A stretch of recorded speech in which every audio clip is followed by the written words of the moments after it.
Hello, how's everybody doing tonight? I'm here with another update on Tropical Storm Barry. We have gotten the 11 p.m. complete advisory here, and it looks like it's strengthened a little bit to 50 miles per hour. The minimal central pressure is down to 1,001 millibars, and the location of the storm is 27.9 north and 89.4 west. And it's moving really slow at 3 miles per hour going west. Let's take a look at some of the details here. I'm going to read this off for you guys. There's a danger of life-threatening storm surge inundation along the coast of southern and southeastern Louisiana, where the storm surge warning is in effect. The highest storm surge inundation is between the mouth of the Atchafalaya River, excuse me if I butchered that, that's a weird name, and Shell Beach. Residents in these areas should listen to any advice given by local officials. 2. The slow movement of Barry will result in a long duration heavy rainfall and flood threat along the central Gulf Coast and inland through the lower Mississippi Valley through the weekend into early next week. Flash flooding and river flooding will become increasingly likely, some of which may be significant, especially along and east of the track of the system.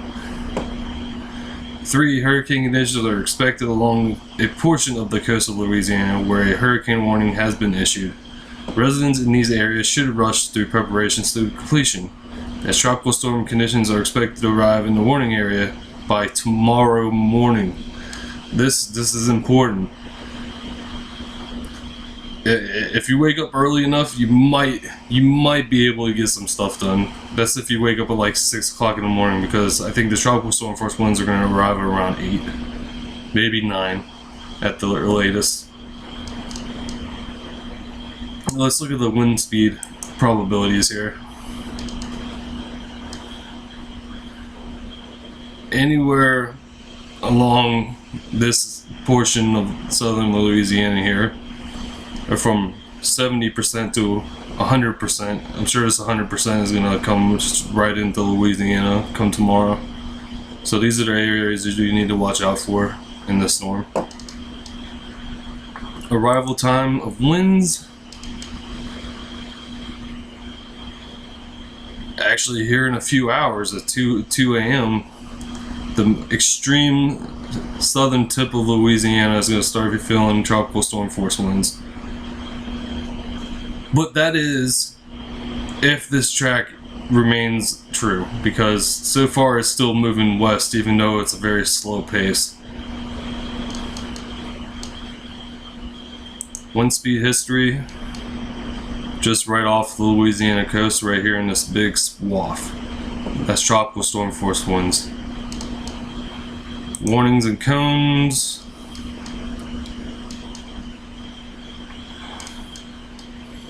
Got hurricane warnings in effect right here. We got tropical storm warnings in effect in the purple. We got storm surge watches and warnings throughout, and we got a tropical storm watch right over here.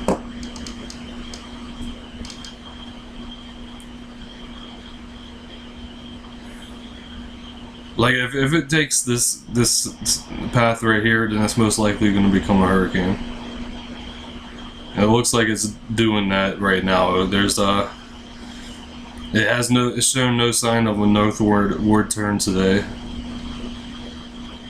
And usually when the storm slows down, that means they're about to make a turn, but that turn hasn't happened yet, and it's been going 3 to 5 miles per hour all day to the west.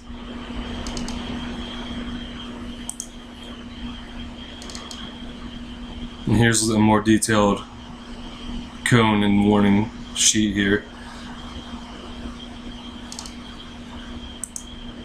See surface. Let's see here. Surface wind field, tropical storm Barry.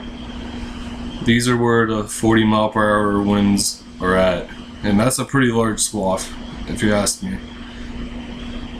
I feel if this storm was better organized, this thing probably would have become a monster. That's just what I feel.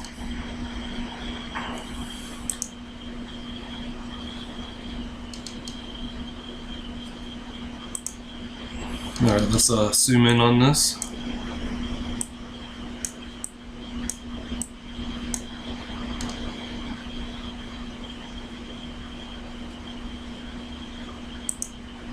Inundations. We got a few. We now have, since the last night's update, we got a few areas of greater than 9 feet of storm surge. So this is going to be a problem right here. Hell, it's going to be a problem everywhere, but it's going to be the most problem right here, it seems. Because we just got a few tiny little specks of 9 feet or greater going on right here.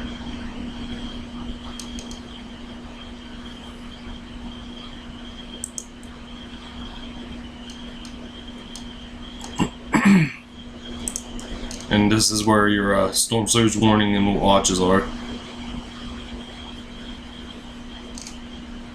Alright, let's take a look at the rainfall here, which I'm sure is going to be pretty freaking tremendous. Excuse me. If it loads. Yeah, we got a large swath of 10 to 20 inches of rain right here. Right in southeast Louisiana.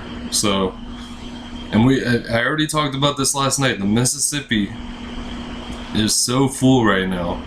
This is not the type of rain we want to see right now, because the wind and the surge may not be Katrina, but this, when it comes to rainfall and flooding, might become a Katrina. And we know how much flooding was caused by Katrina because of overtopping of levees, and I'm sure the Mississippi had something to do with that as well. So yeah, this is not a really good situation right here. Let's take a look at the flash flood potentials before we look at the statement. Alright, it looks like this has changed since last night.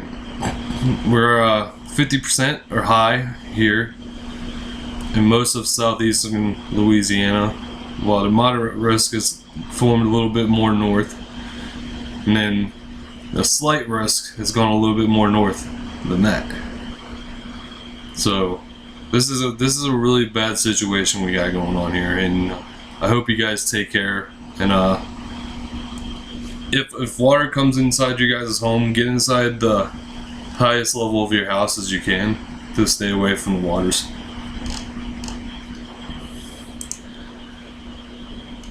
Alright, let's take a look at the public advisory here.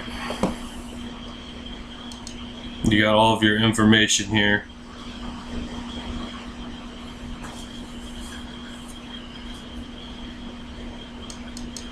Let's see here. Changes with this advisory. The storm surge warning has been extended westward to intercoastal city. Summary of watches and warnings in effect. A hurricane warning is in effect for intercoastal city to Grand Isle. A tropical storm warning is in effect for mouth of the Pearl River to Grand Isle. Lake Pontchartrain and Lake Marifus. Probably said that wrong. Excuse me, my pronunciations of some words are not that great. Including metropolitan New Orleans, intercoastal city to Cameron. A storm surge warning is in effect for intercoastal city to Shell Beach. A storm surge watch is in effect for Shell Beach to the Mississippi-Alabama border and Lake Pontchartrain. A hurricane watch is in effect for mouth of the Mississippi River to Grand Isle, intercoastal city to Cameron. A tropical storm watch is in effect for east of the mouth of the Pearl River to the Mississippi-Alabama border. Let's look at the hazards real quick. Storm surge. The combination of dangerous storm surge and the tide will cause normally dry areas near the coast to be flooded by rising waters moving inland from the shoreline. The water could reach the following heights above ground somewhere in the indicated areas if the peak surge occurs at the time of high tide. Now we got this river to Shell Beach, 3 to 6 feet. Shell Beach to Mississippi Alabama border, 2 to 4 feet. Intercoastal city to the mouth of the Atachafalawa. Forgive me for butchering the name. I cannot pronounce that. for the life of me. River 3 to 5 feet. Lake Pontchartrain 2 to 4 feet. Surge-related flooding depends on the relative timing of the surge and the tidal cycle. It can vary greatly over a short distance. For information specific to your area, please see products issued by your local National Weather Service forecast office. Rainfall. Yeah, this is the main player right here, the rainfall. Barry is expected to produce total rain accumulations of 10 to 20 inches over southeast Louisiana and southwest Mississippi, with isolated maximum amounts of 25 inches. These rains are expected to lead to dangerous, life-threatening flooding over portions of the central Gulf Coast and the lower Mississippi Valley. Over the remainder of the lower Mississippi Valley, total rain accumulations of 4 to 8 inches are expected, with isolated maximum amounts of 12 inches. Wind,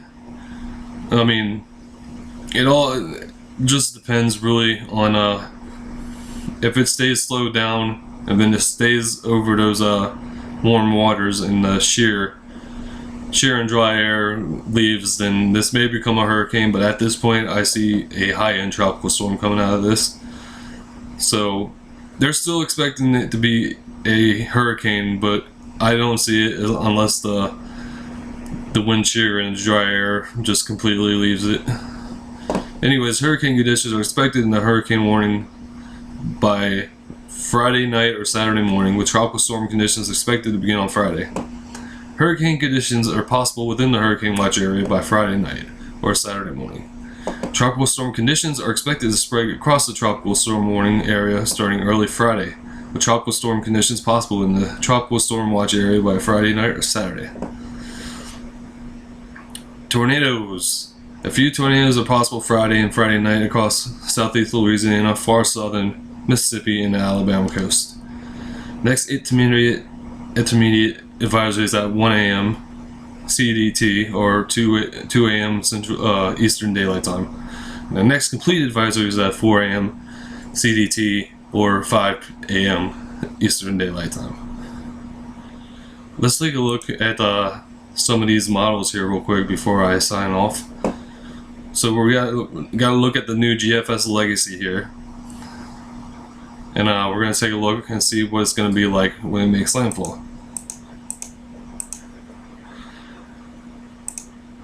I think the highest pressure that the GFS Legacy has is a 996. But that is yet again, if this stays true and the storm isn't deciding to go a little farther west than it's anticipating here. Let's look at the normal GFS here.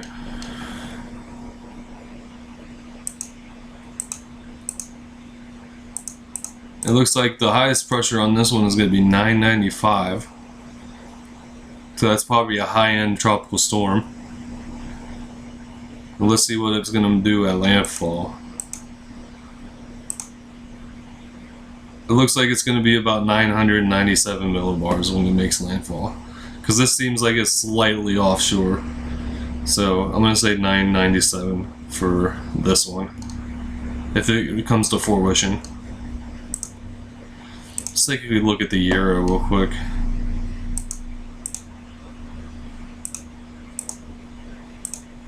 This one is pretty much the same as having landfall at 995. So we'll see what happens tomorrow. Tomorrow is definitely the deciding factor on where it goes and how strong it gets. So with that, I want to thank you guys for tuning in, and I will have another update or even a live stream tomorrow. Thank you and have a nice night.